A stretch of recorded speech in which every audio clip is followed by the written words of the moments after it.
Star Trek has always been more than a science fiction show.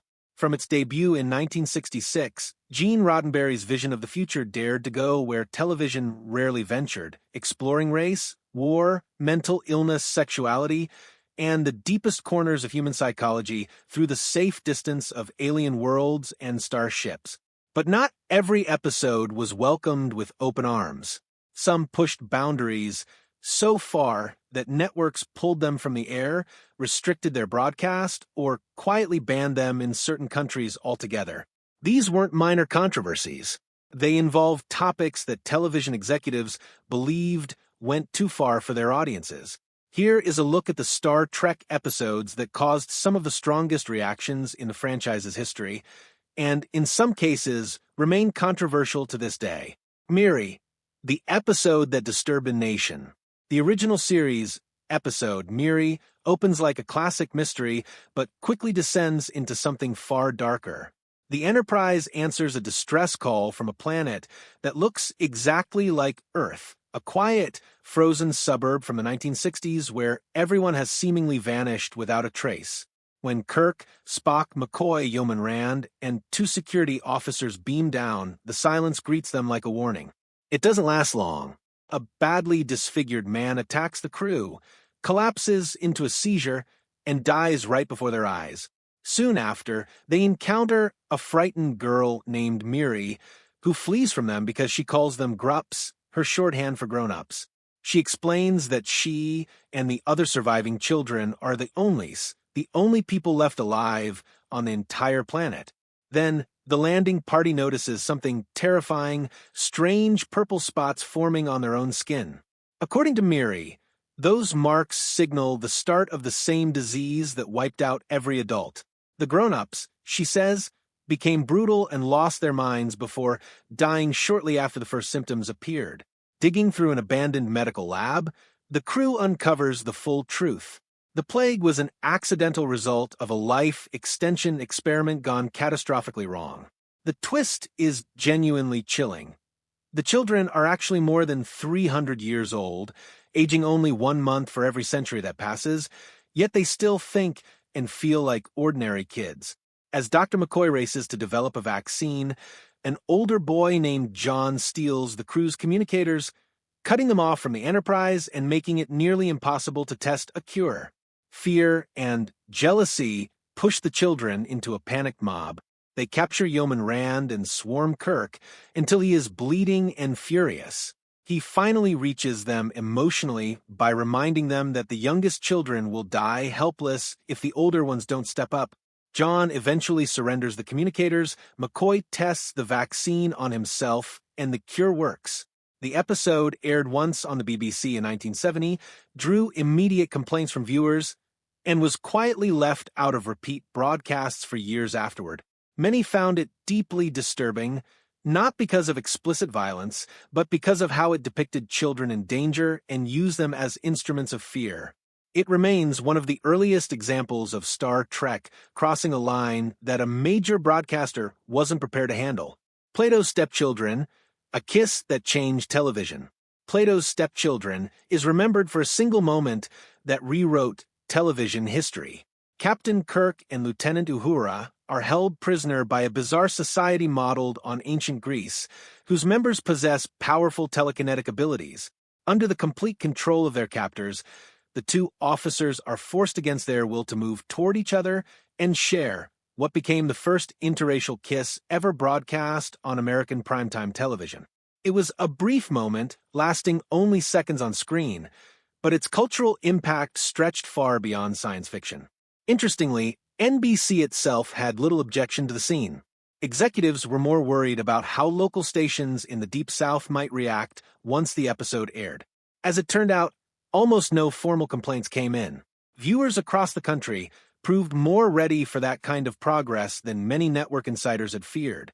The scene wasn't just accepted, it was largely ignored by those who were expected to protest, which was itself a statement about the changing cultural mood of the late 1960s. The reaction overseas, however, was quite different. When the series was later broadcast in the United Kingdom, the BBC chose not to air the episode at all. The official reason given was that the storyline was too brutal The telekinetic torment inflicted on Kirk and his crew was cited as the primary concern. Many observers, however, believed the real motivation was avoiding backlash from more conservative audiences who might object to the interracial kiss specifically. Whatever the true reason, the BBC's decision to ban the episode only amplified its significance, turning a single scene into a symbol of both television's power and its limitations. Whom gods destroy? Inside the asylum. Whom gods destroy? Drops the crew into one of the darkest and most psychologically intense situations in all of Star Trek. On the surface, the mission sounds routine. The Enterprise is simply delivering a shipment of advanced medicine to Elba 2, a remote planet housing the Federation's most dangerous, criminally insane individuals. What should be a straightforward stop quickly unravels into a nightmare. The patients have already seized control of the facility, and it is now ruled by one man, Garth of Izar. Once a celebrated Starfleet captain known for his brilliance and bravery, Garth has become completely unhinged. He believes he is destined to conquer the galaxy and has somehow acquired the ability to shapeshift, making him unpredictable and extraordinarily dangerous. By impersonating the facility's chief doctor, he manipulates everyone around him while quietly plotting to take control of the Enterprise. The moment Kirk and Spock arrive, they are captured and thrown into the heart of the chaos. What follows is not just physical danger, but sustained psychological torment. Garth plays cruel mind games designed to break Kirk's spirit and prove his own warped sense of superiority. His grip on reality continues to slip, and he weaponizes fear to control the other inmates. In one shocking moment, he coldly kills another patient simply to demonstrate that he has the power to do so. The violence and instability give the episode a weight that feels more intense than a typical adventure. The climax becomes a tense battle of identity when Garth uses his shape-shifting ability to impersonate Kirk perfectly. Spock must figure out which man is real before it is too late. His logic and loyalty ultimately expose the imposter, and order is restored. The BBC later decided this episode was too disturbing for general audiences, concluding that its combination of madness, torture, and sudden shocking violence pushed it beyond what was safe for family television. It joined a small group of episodes that the network would not air. The Empath, horror through implication. Of all the Star Trek episodes banned by the BBC, The Empath stands out as uniquely unsettling because it didn't rely on graphic visuals to disturb its audience. Unlike the others, the horror here is almost entirely psychological, built through dialogue, reactions, and the power of implication rather than anything explicitly shown on screen. In the episode, the Enterprise crew visits a doomed planet and encounters its mysterious alien inhabitants who subject members of the crew to a series of torturous experiments. The torment is largely implied rather than directly depicted, but the way the suffering is described and the reactions of those experiencing it allow viewers' imaginations to fill in every horrific detail. In many ways, that approach proved more effective than any special effect could have been. The psychological impact was lasting and genuinely haunting. The BBC ultimately decided the episode's exploration of madness, torture, sadism, and disease cross lines it was unwilling to risk. The American critical reception, however, was far more positive. Fans in the United States praised the episode's emotional depth and its thought-provoking approach to suffering and empathy. UK viewers even signed petitions urging the BBC to reconsider. Despite that pressure, the network held firm. British audiences did not officially see The Empath until 1994, nearly 30 years after it originally aired. Conspiracy. When Star Trek became body horror. Season 1, Episode 25 of Star Trek, The Next Generation, was unlike anything the franchise had produced before.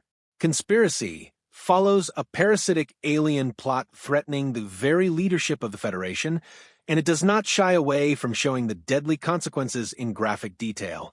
When Lieutenant Commander Remick is revealed as the host of an alien parasite, Picard and Riker are forced to stop him using sustained phaser fire. His head literally explodes on screen. an effect achieved using meat, fake blood, and careful practical work that left a lasting impression on viewers. The nightmare doesn't end there. With the host destroyed, the alien parasite tears through Remek's chest and emerges in full view, a grotesque creation that looked like it had crawled out of an 80s body horror film. Its form, movement, and design were deeply unnerving, blending the familiar world of Star Trek with visceral horror that audiences had never expected from a mainstream science fiction series. The episode's intensity forced NBC to move it to a later 10 p.m. time slot to shield younger viewers, and Canadian broadcasts included a warning before airing. The BBC, however, refused to show it at all, citing the shocking visual content and its potentially disturbing impact on audiences. Even years later, Conspiracy remains one of the most infamous episodes in the Next Generation's run, proof that the franchise could explore horror just as effectively as adventure or moral philosophy when it chose to. The franchise that dared. What makes these banned episodes so significant is not simply that they were pulled from the air. It is what they reveal about Star Trek's ambition and the culture it was navigating. Roddenberry built the series around a deliberate strategy. By setting stories on distant planets with strange alien cultures, he could discuss controversial topics: race, war, sexuality, mental illness, political power, without network executives immediately recognizing how bold the messages were. That strategy worked brilliantly for years, producing television that felt both exciting and quietly radical. The original series featured one of the first multiracial casts in American television history. Nichelle Nichols, who played Lieutenant Uhura, was personally asked by Dr. Martin Luther King Jr. not to leave the show because she was, in his words, part of history. She later worked with NASA to recruit the first non-white and female astronauts into the Space Shuttle program. The franchise's influence reached far beyond social representation. Designers of early mobile phones and PDAs drew inspiration from Star Trek technology. Google, Earth's chief technologist, cited the tricorder's mapping capabilities as a direct influence on the platform's development. NASA named its prototype Space Shuttle Enterprise after a fan-led letter-writing campaign. During the 2020 pandemic, the U.S. vaccine initiative was named Operation Warp Speed by a Star Trek fan working at the FDA. In 2016, Guinness World Records named Star Trek the most successful science fiction television franchise in history. In 2024, the entire franchise received the Peabody Institutional Award for its extraordinary body of work and lasting impact on media and culture. The episodes that were banned were not failures of the franchise, they were proof of its courage. They pushed into territory that networks and societies were not yet ready to explore, and they paid the price for it. But they also helped define what Star Trek truly was. Not just a show about space, but a mirror held up to humanity at its most complicated and a vision of what it could become.